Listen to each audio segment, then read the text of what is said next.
karapatang mamuhay sa buhay ay kaalaman batay sa mga prinsipyo at batas na matatagpuan sa mga nilikha ng Diyos at sa kalikasan.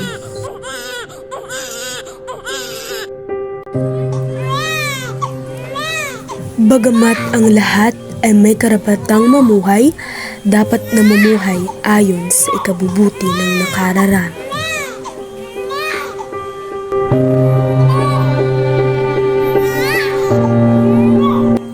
Ang buhay ng nilalang ay otomatikong magkakaroon ng karapatan sa isang lugar.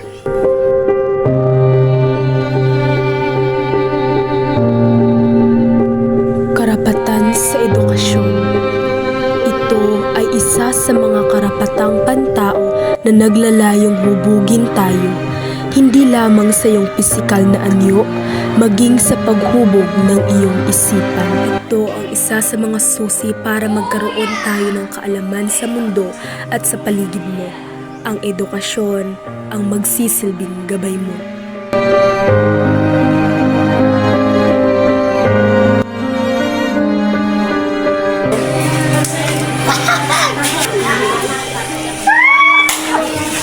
Karapatang nararapat na matanggap ng bawat isa sa atin nang walang pagtangki ng kasarian, nasyonalidad, pinagmulan, relihiyon, wika o anumang iba pang kondisyon.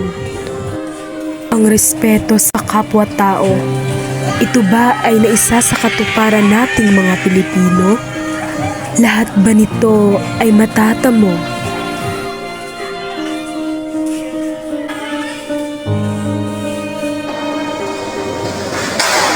Karapatan o kalayaan sa pagsasalita sa harap ng batas, ang freedom of speech.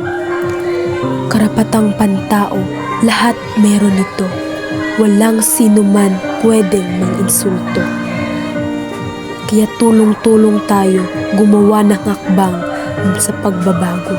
Nang isang araw, magwawakas na ang diskriminasyon sa lahat ng tao, para lahat ay magkaroon ng tiwala sa sarili dito sa ating mundo.